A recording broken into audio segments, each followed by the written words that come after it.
Unit second. इस part के अंदर हम ईडीएम 11 से लेके ईडीएम 20 तक करेंगे। नीतू मैडम की बुक का कॉमन ईडीएम जो यूज़ करते हैं। तो ईडीएम फर्स्ट है आपका आज का, the drop of ocean, a very small amount compared with what is need and accept. आप ज़्यादा उम्मीद कर रहे थे लेकिन आपको कम मिल रहा है। अ ड्रॉप ऑफ ओशियन, बहुत कम, ना के बराबर। डायग्राम थ्रू देखते हैं ड्रॉप ऑफ ओशियन का मतलब क्या है। देखिए, ड्रॉप इन द ओशियन मतलब पूरे समुद्र के अंदर सिर्फ पानी की एक बूंद डाल लेना, तो उसको इफेक्ट पड़ेगा नहीं। तो इसका मतलब क्या निकला, जितनी आपकी एक्सेप्टेशन थी किसी चीज़ को लेकर, उससे उतना बहुत कम मिलना, मतलब ना के बराबर, बहुत कम। तो ड्रॉप ऑन एशियन को और वेरिएंट में क्या क्या कह सकते हैं, drop in bucket, drop in sea, drop in river. और मीनिंग देते हैं, a very little part of something is a big, very little part, a very small amount comparing to the amount need to accepted. जितना आपके amount चाहिए था उससे बहुत कम मात्रा में। Unimportant and insignificant amount, a very small proportion of whole, थोड़ी सी मात्रा मिल जाना किसी चीज़ का। एग्जाम्पल देखते हैं, I always try to give money to the charity. मैं चाहता हूँ वो मतलब ट्राई करता हूँ चैरिटी करने के लिए, but some time I feel it just a drop in the ocean. Drop in the ocean, बहुत कम मात्रा में चैरिटी है। नेक्स्ट एग्जाम्पल देखते हैं, 100,000 में seem a lot but it is a drop in the ocean compare to the billion that is need to be spend. ठीक है, ड्रॉप इन द ओशियन है, बस बिलियन चाहिए था स्पेंड करने के लिए। Next idiom, drug in the market. Drug in the market, lack of demand and great in the supply. मतलब लैक इन डिमांड, डिमांड क्या है, बहुत कम है, और सप्लाई क्या बहुत ज़्यादा है। मांग की कमी और आपूर्ति की अधिकता, मतलब मांग बहुत कम है, आपूर्ति क्या है बहुत ज़्यादा है। लैक ऑफ डिमांड, डिमांड तो है ही नहीं लेकिन जो सप्लाई है बहुत ज़्यादा है। जैसे डायग्राम को तो देखिए, यहाँ पे बहुत सारी सब्जियां हैं, तो सब्जियां यहाँ पे तो बहुत सारी ज़्यादा हैं। ठीक है, a drug in the market मतलब जो डिमांड है, जो लैक ऑफ डिमांड, डिमांड की कमी है, भारी कमी है, कोई सब्जी वाला खरीदने वाला ही नहीं, इसके पास बहुत सारी सब्जियां भरी पड़ी हैं। लेकिन ग्रेट इन सप्लाई, सप्लाई के यहाँ पे बहुत सारी ज़्यादा है, लेकिन डिमांड। जैसे ड्रग इन द मार्केट का यहाँ से हम बोलते हैं something that is over abandon, over abandon बहुत ज़्यादा मात्रा में ओवर अबंडन है। Smartphone a drug on the market, drug on the market मतलब ओवर बर्डन है स्मार्टफोन। तो computer sellers fell dramatically because computer are drug in the market, computer are the drug in the market. मतलब कोई चीज़ market में एकदम से बहुत मात्रा में उपलब्ध होना, लेकिन जो खरीदने वाले बायर हैं वो बहुत कम मात्रा में है, इसे बोलते हैं a drug on the market. तो समझते हैं the usually meaning of idiom drug in the market, that is it is a commoditated no longer in the demand and so commercial and value less on the unsellable unse, unse, unsellable, जो मतलब उसको हम बेच नहीं पाए, unsellable है। A far cry, a long distance something noticeable different, मतलब a long cry मतलब कुछ एक लंबा रास्ता काफ़ी अलग, मतलब कि लंबा रास्ता लेकिन काफ़ी अलग।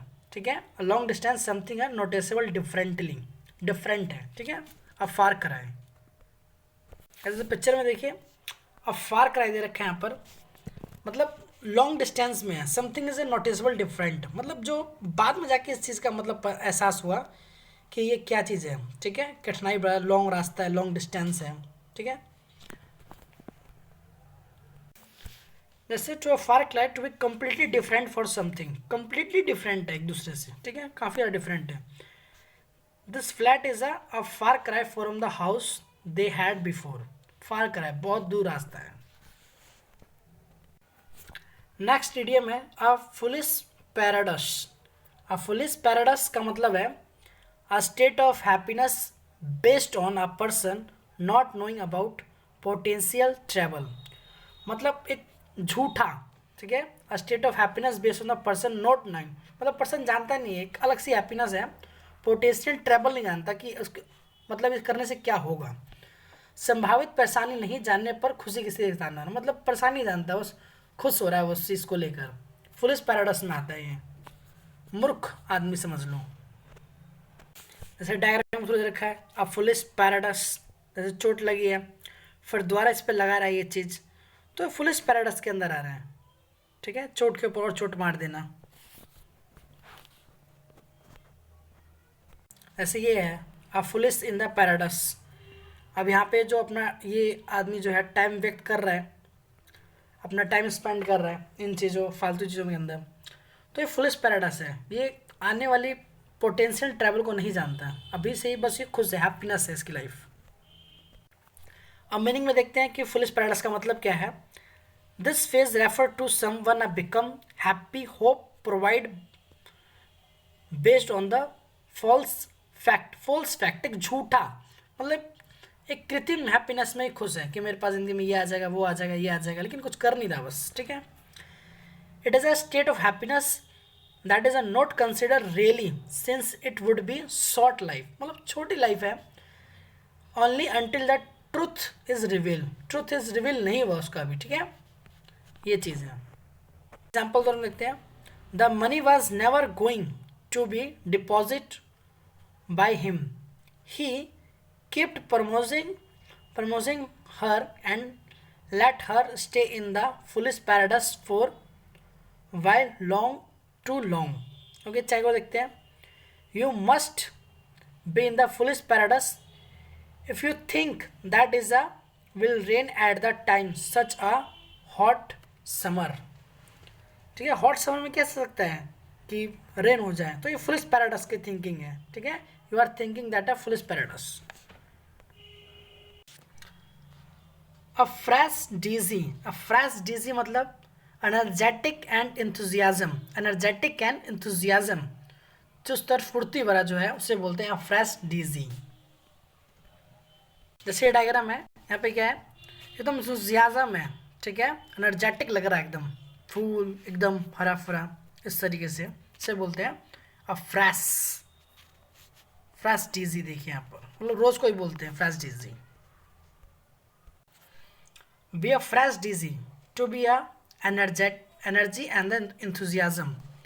After a good night sleep, I will as the fresh dizzy.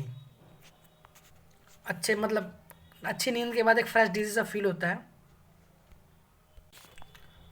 A golden mean. A golden mean मतलब है middle course between two extremely, neither too much nor too little. मतलब ना ज़्यादा बड़ा और ना ज़्यादा छोटा. ठीक है, middle of course, a golden mean, बीच का रास्ता निकाल लेना मतलब. ठीक है, बीच का रास्ता निकाल लेना, इसका क्या होगा, गोल्डन मीन.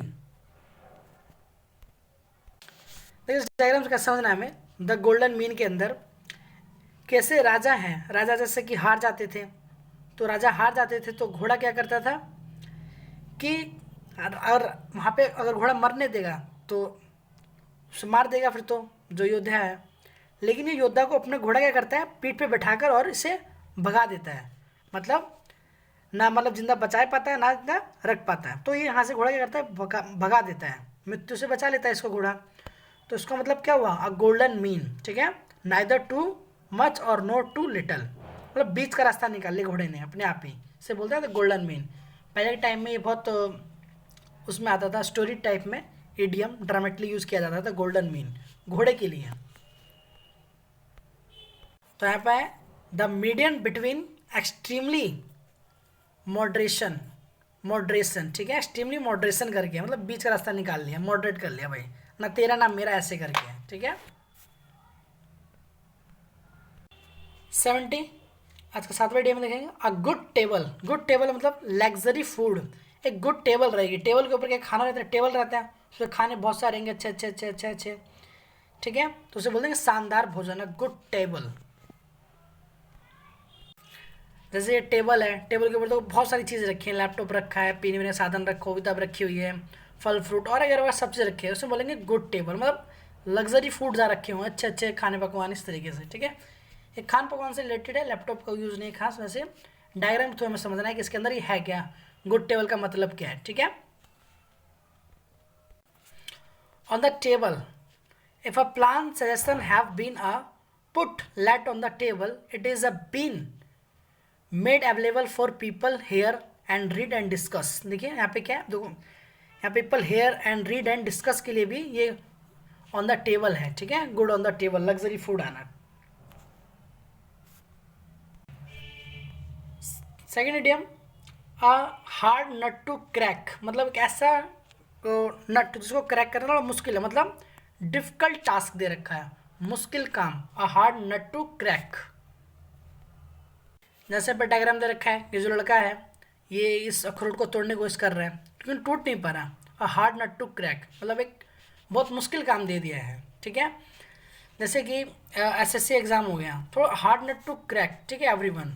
तो फर्स्टली सबसे पहले लगता है कि hard nut to crack, and after a few month you are realize that is a just a kick off kick off walk.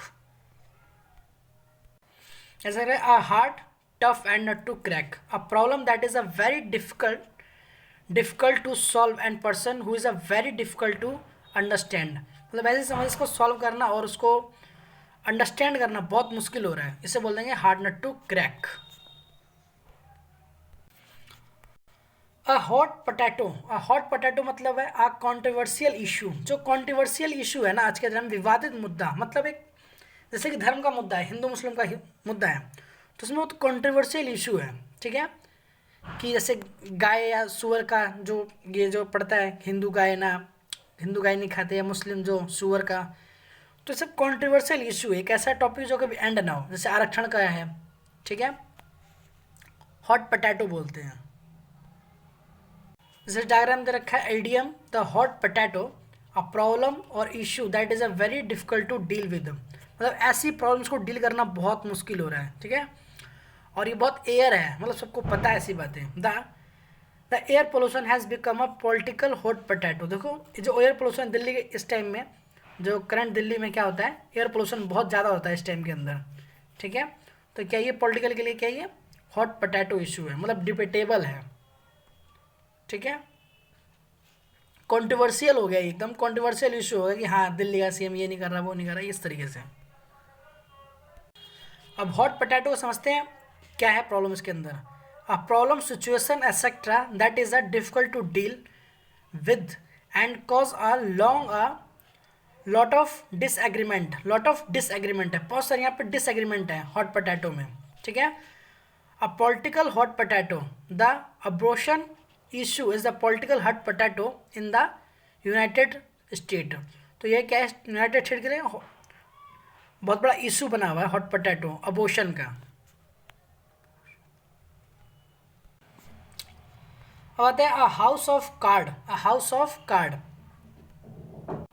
अब हाउस ऑफ कार्ड मतलब एक कार्ड से घर बना लेना, तो क्या हो गई है, इनसिक्योर स्कीम होगी, इनसिक्योर स्कीम असुरक्षित योजना, एक ऐसा घर में तो कार्ड से बना तो कभी भी ढह जाएगा वो तो, ठीक है।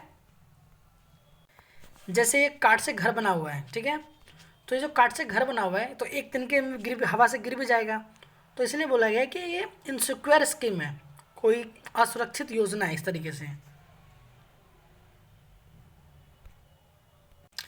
जैसे हाउस ऑफ कार्ड का है, अ कॉम्प्लिकेट ऑर्गेनाइजेशन और plan that is a very weak and can easily to be destroy and easily go to wrong, ठीक है, easily go to wrong, बहुत जल्दी यहाँ पर गलत भी हो जाएगा, ठीक है, डिस्ट्रॉय भी, तोड़ भी सकते हैं इजीली, इसलिए कार्ड ऑफ हाउस कहा गया इस इडियम को। आज का 10 इडियम कंप्लीट।